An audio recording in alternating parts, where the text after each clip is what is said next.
एक बार फिर से बच्चों यूपी 21 क्लासेस में आपका स्वागत है। हम बात कर रहे थे करंट अफेयर में, और करंट अफेयर हम मार्च का लेकर चल रहे हैं साप्ताहिक, जो इम्पोर्टेंट है बच्चों। क्लास फर्स्ट आपके पास कह सकते हैं शाम तक अपलोड हो जाएगी, और अब सेकंड क्लास हम बना रहे हैं बच्चों। तो सेकंड क्लास में जो क्वेश्चन है आइए देख लेते हैं कौन कौन से क्वेश्चन है बच्चों अपने। तो सबसे पहले बात करते हैं हम सुमन कुमारी की बच्चों। इंपॉर्टेंट सवाल होगा क्योंकि ये एग्जाम में आने वाला है बच्चों, और ये 5 स्टार का क्वेश्चन होगा, ये ध्यान रखना आप। देखते हैं, भारत की पहली महिला स्नाइपर बनी है। भारत की पहली महिला स्नाइपर है। स्नाइपर मतलब जो तुम्हारे 500 मीटर 600 मीटर दूर से भी व्यक्ति को ये मार सकती हैं या व्यक्ति को ये शूट कर सकती हैं, और भारत की इकलौती बनी है अभी हाल फिलहाल में बच्चों।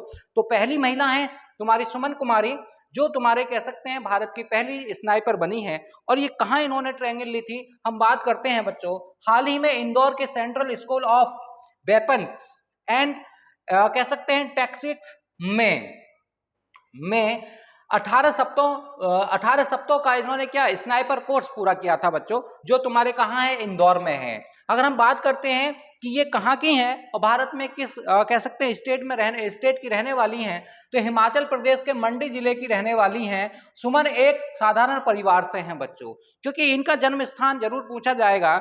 और हम बात करते हैं कि इस कौन सी सेना में है बच्चों, तो ये बीएसएफ में है, मतलब बीएसएफ बॉर्डर सिक्योरिटी फोर्स में ये तुम्हारे सब इंस्पेक्टर के पद पर तैनात हैं बच्चों। तो ये भारत की पहली महिला है स्नाइपर सुमन कुमारी। अगर हम बात करते हैं बच्चों इस पे एमसीक्यूज के इसके, तो हम बात करते हैं हाल ही में बीएसएफ की पहली महिला स्नाइपर कौन बनी है बच्चों।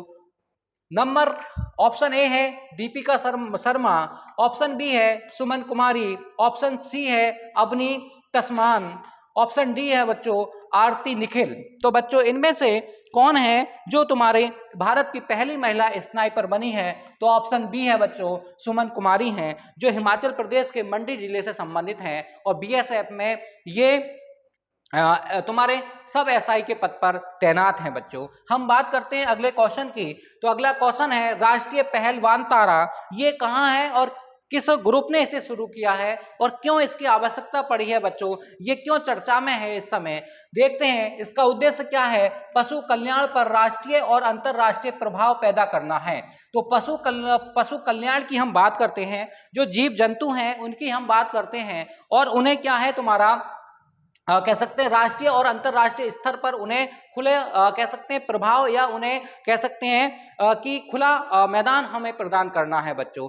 तो ये जो तुम अब शुरुआत हम करते हैं, शुरुआत कहाँ से हुई है इसकी, तो शुरुआत बच्चों किसने की है या शुरुआत करता कौन है, तो इसके रिलायंस समूह द्वारा इसे शुरू किया गया है। अगर हम बात करते हैं कि वान तारा गुजरात में, और ये कहाँ स्थित है, अगर हम इसके स्थान की बात करें कहाँ स्थित है, तो गुजरात में रिलायंस के जामनगर की रिफाइनरी कॉम्प्लेक्स में ग्रीन बेल्ट के भीतर स्थित है। तो कहाँ स्थित है, ये तुम्हारे जामनगर में रिफाइनरी है किसकी, रिलायंस की, तो उसी में ये कॉम्प्लेक्स है और उसी में तुम्हारा ग्रीन बेल्ट स्थित है। हम बात करते हैं कितने क्षेत्र में फैला है, तो बच्चों ये 3000 एकड़ में फैला है।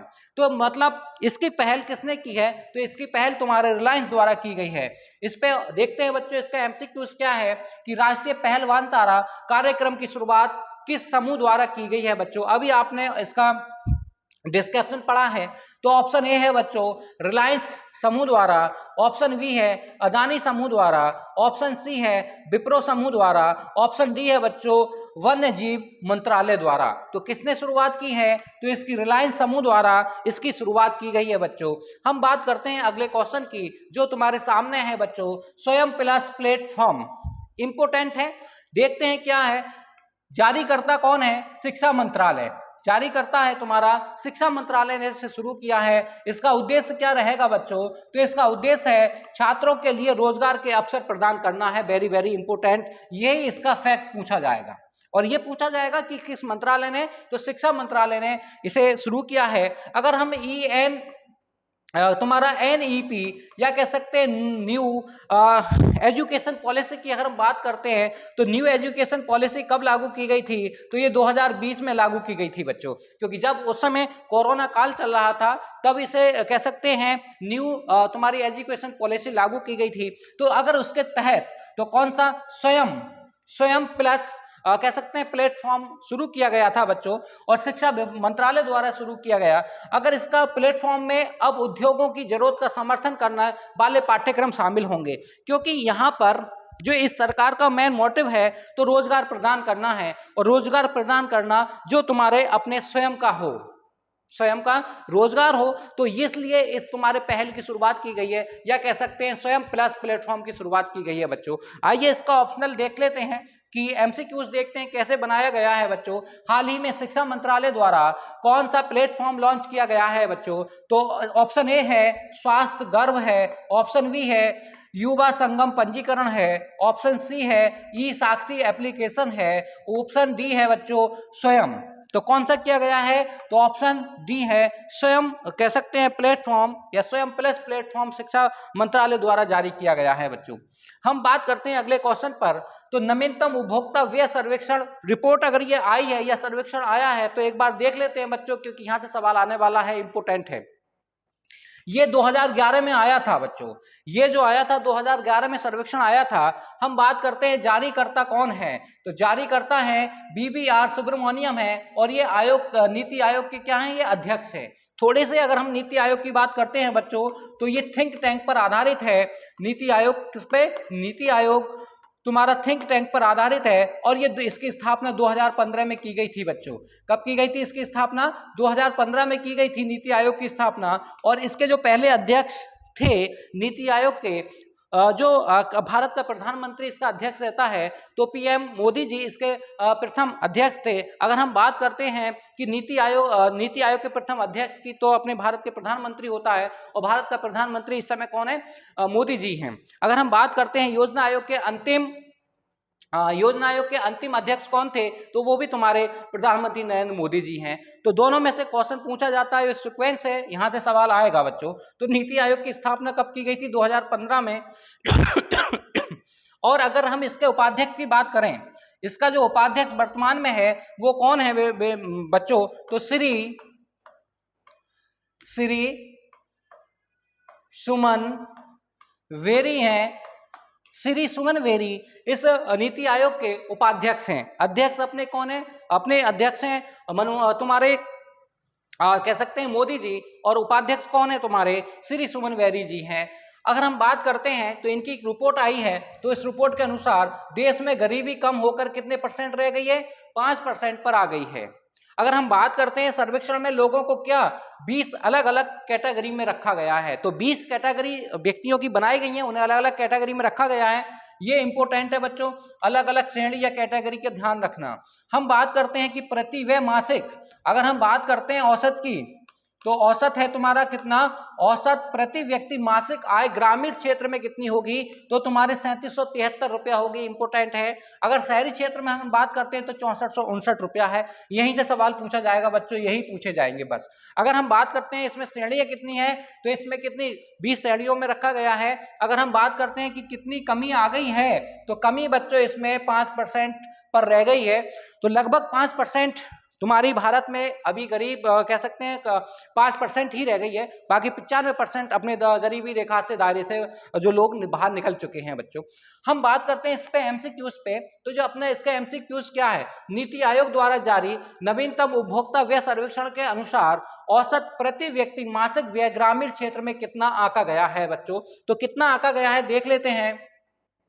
6773 रुपया, ऑप्शन बी है 6459 रुपया, ऑप्शन सी है 4500 रुपया, ऑप्शन डी है बच्चों 6634 रुपए। तो इसका ऑप्शन ए है बच्चों कितना होगा, तो 3773 रुपया ये गांव का होगा, और गांव के और शहर का अलग है और गांव का अलग है। इन दोनों को ही इंपोर्टेंट है, इन दोनों को जरूर याद रखना बच्चों। हम बात करते हैं सावेश कार्यक्रम, तो सावेश कार्यक्रम के अकॉर्डिंग क्या हुआ है, तो इसके देखते हैं इसे किसने शुरू किया है। तो ये जो कार्यक्रम शुरू किया गया है ये तुम्हारा हरियाणा सरकार द्वारा किया गया है। अगर हम बात करते हैं कि इसका उद्देश्य क्या है, इसका उद्देश्य है बच्चों कि स्तन कैंसर, महिलाओं में जो स्तन कैंसर होता है उसकी जांच वगैरह या उसके बचाव के बारे में ये बातें बताई जाएंगी। कि सावेस कार्यक्रम के तहत। हम बात करते हैं उद्घाटनकर्ता कौन है, तो हरियाणा के जो मुख्यमंत्री हैं मनोहर लाल खट्टर ने, और कहां से शुरुआत की है, तुम्हारा मेदांता फाउंडेशन और स्वास्थ्य विभाग के सहयोग से तुम्हारे सावेस कार्यक्रम की शुरुआत की गई है बच्चों। हम बात करते हैं इसके उद्देश्य की, वो अभी मैं आपको बता ही चुका हूं, फिर भी देख लेते हैं। स्त्रियों में स्तन कैंसर की शीघ्र पहचान और रोकथाम के लिए, इसके स्त्रियों में शीघ्र कैंसर और कह सकते हैं रोकथाम या पहचान के लिए यह कार्यक्रम शुरू किया गया है बच्चों। अगर हम बात करते हैं कि भारत में प्रतिवर्ष स्तन कैंसर से कितनी महिलाओं की मृत्यु होती है बच्चों, तो लगभग 90,000 महिलाएं जो क्या होती है, उनकी मृत्यु हो जाती है। तो एक बार देख लेते हैं, देश भर में लगभग 90,000 महिलाएं प्रतिवर्ष स्तन कैंसर के कारण अपनी जान गंवा देती हैं बच्चों। और सावेस का शुभारंभ तुम्हारा एम्स झुंझर कह सकते हैं 1000 बेड या बिस्तरों से सुसज्जित राष्ट्रीय कैंसर संस्थान की स्थापना के साथ हुआ था बच्चों। इंपॉर्टेंट कार्यक्रम है, ये याद रखना है। अगला इसका हम देखते हैं एमसीक्यूज बच्चों कैसे बनेगा। तो हरियाणा सरकार द्वारा सावेस कार्यक्रम की शुरुआत की गई है। इस कार्यक्रम का निम्न में से क्या उद्देश्य है बच्चों, तो उद्देश्य पे ज्यादा फोकस रखें। स्त्रियों में टीबी रोग का पता लगाने के लिए बच्चों, ऑप्शन बी है स्त्रियों में स्तन कैंसर का पता लगाने के लिए, और ऑप्शन सी है बच्चों स्त्रियों में ब्रेन ट्यूमर का पता लगाने के लिए, ऑप्शन डी है बच्चों स्त्रियों में गर्भाशय कैंसर का पता लगाने के लिए। तो बच्चों अभी आपने एमसीक्यूज पढ़ा है, तो इसका जो अभी आपने डिस्क्रिप्शन पढ़ा, अब आपने एमसीक्यूज पढ़ा, तो क्या है स्त्रियों में कह सकते हैं स्त्रियों में, इसका ऑप्शन बी है बच्चों स्त्रियों में स्तन कैंसर का पता लगाने के लिए यह कार्यक्रम किसने, हरियाणा सरकार द्वारा शुरू किया गया है बच्चों।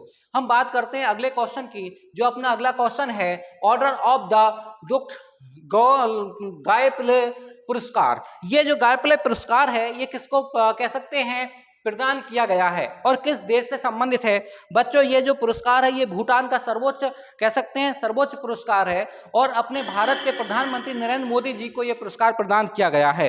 और ये कह सकते हैं पहले गैर भूटानी व्यक्ति हैं जिन्हें यह पुरस्कार प्रदान किया गया है, और भारत के ये पहले कह सकते हैं प्रधानमंत्री हैं या कह सकते हैं शासन अध्यक्ष हैं जो इन्हें यह पुरस्कार प्रदान किया गया है बच्चों। आइए देख लेते हैं एक बार प्रदानकर्ता कौन है। भूटान नरेश जिम खरेसर नामग्याल वांगचू के द्वारा यह पुरस्कार प्रदान किया गया है। अगर हम प्राप्तकर्ता कौन है तो प्रधानमंत्री नरेंद्र मोदी जी हैं। अगर हम बात करते हैं भूटान का सर्वोच्च नागरिक पुरस्कार है ये, हम बात करते हैं प्रधानमंत्री नरेंद्र मोदी जी ये क्या है गैर भूटानी पुरस्कार पाने वाले पहले व्यक्ति बन गए हैं, या कह सकते हैं जो तुम्हारे भूटान से जिनका कोई संबंध नहीं है ये पुरस्कार इन्होंने पाया है बच्चों। हम बात करते हैं भारत के प्रधानमंत्री नरेंद्र मोदी जी भूटान यात्रा के दौरान उन्हें ये पुरस्कार प्रदान किया गया था, जो अभी पिछले मंथ ये गए थे। हम इस पे एमसीक्यूज पे बात कर लेते हैं। इसका एमसीक्यूज क्या है बच्चों, तो हाल ही में प्रधानमंत्री नरेंद्र मोदी जी को ऑर्डर ऑफ द गायपले पुरस्कार किस देश द्वारा प्रदान किया गया है बच्चों। तो देखते हैं, ऑप्शन ए है आपका बांग्लादेश, ऑप्शन बी है म्यांमार, ऑप्शन सी है भूटान, ऑप्शन डी है नेपाल। तो बच्चों इसमें ऑप्शन तुम्हारा सी है, तो भूटान द्वारा ये पुरस्कार प्रधानमंत्री नरेंद्र मोदी जी को प्रदान किया गया है। हम बात करते हैं बच्चों अगले क्वेश्चन की, तो मेहराह पुती कह सकते हैं 2 संचार उपग्रह।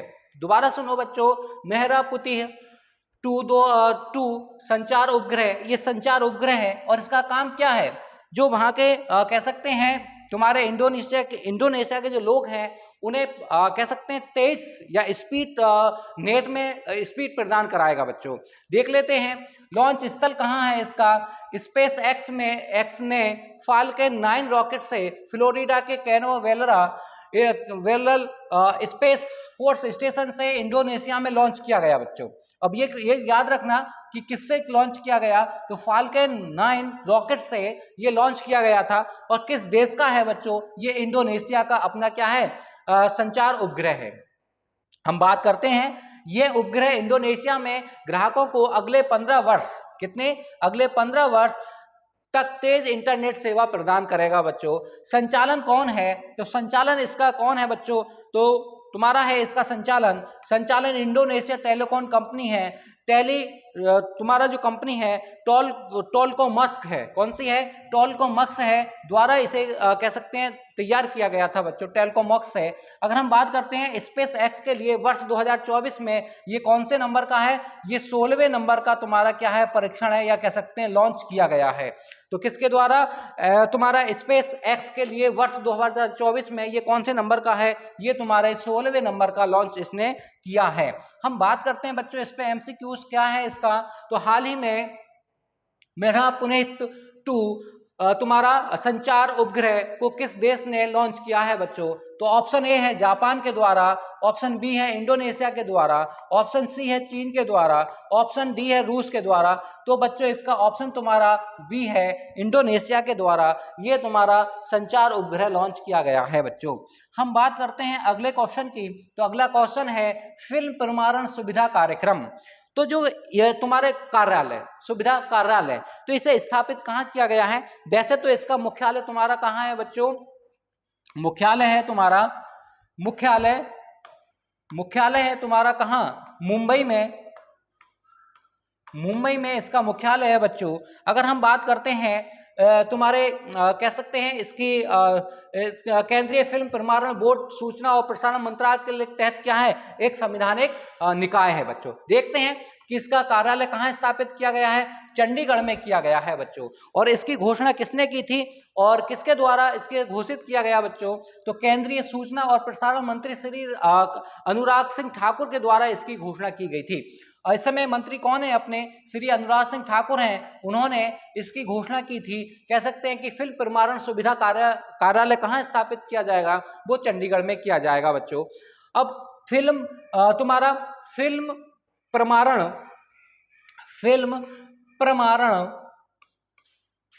प्रमाणन प्राप्त करने की प्रक्रिया और अधिक सुविधाजनक बनाकर क्षेत्र में फिल्म निर्माताओं का समर्थन करना है। अगर इसके उद्देश्य क्या होगा, इसका उद्देश्य है बच्चों कि जो क्षेत्रीय फिल्म है उनके लिए प्रमाणन सर्टिफिकेट मिल जाए, कह सकते हैं लाने के लिए ये तुम्हारे कार्यालय खोला है या इसकी स्थापना की गई है। सभी को कहाँ मुंबई जाना पड़ता था, अब वहाँ चंडीगढ़ में इस कह सकते हैं प्रमाणन कार्यालय खोला गया है, तो यहीं इनका क्या मिल जाएगा, प्रमाणन मिल जाएगा, वहां ज्यादा जाने की जरूरत नहीं होगी बच्चों। तो इसलिए तुम्हारे अनुराग सिंह ठाकुर ने ये कार्यालय खोलने की घोषणा की है बच्चों। हम बात करते हैं केंद्रीय फिल्म प्रमाणन बोर्ड सूचना और प्रसारण कार्यालय के तहत एक संवैधानिक निकाय है। अगर इसकी हम बात करें तो बच्चों इसमें 3 सदस्य होते हैं और एक इसका अध्यक्ष होता है और 2 तुम्हारे उपाध्यक्ष होते हैं। उसकी नियुक्ति राष्ट्रपति द्वारा की जाती है बच्चों।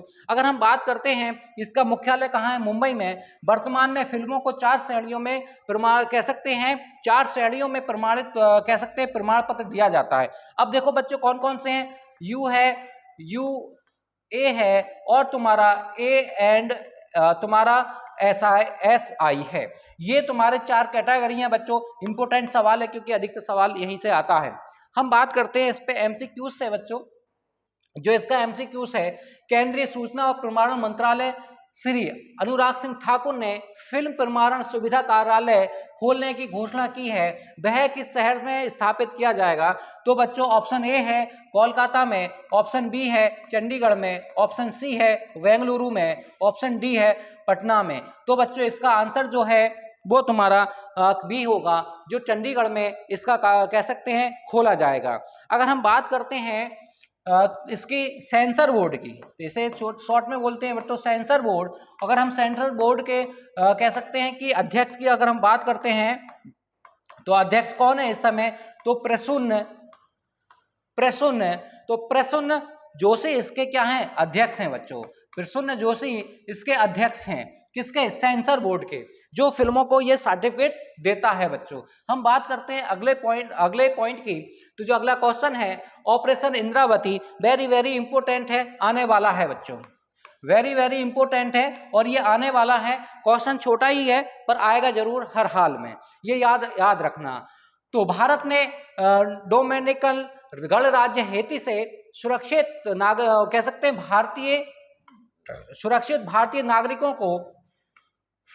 भारतीय नागरिकों को निकालने के लिए ये ऑपरेशन शुरू किया है। और भारतीय विदेश मंत्री डॉक्टर एस जयशंकर ने कहा है कि 21 मार्च 2024 को भारतीय कह सकते हैं कि 12 भारतीयों को सकुशल निकाला गया है हेती से, क्योंकि हेती में आतंकवादी संगठन ज्यादा सक्रिय हो गए हैं और वहां जाके उन्होंने बहुत ज्यादा उपद्रव मंगाया कह सकते हैं शुरू कर दिया है।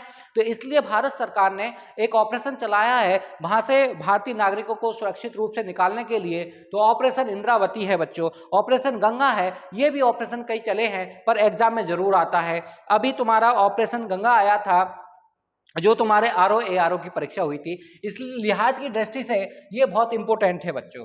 हम बात करते हैं इसके क्वेश्चन की, तो क्वेश्चन देखो एमसीक्यूज क्या है। भारत सरकार ने खेती से भारत सरकार ने तुम्हारा हेती, कहां से,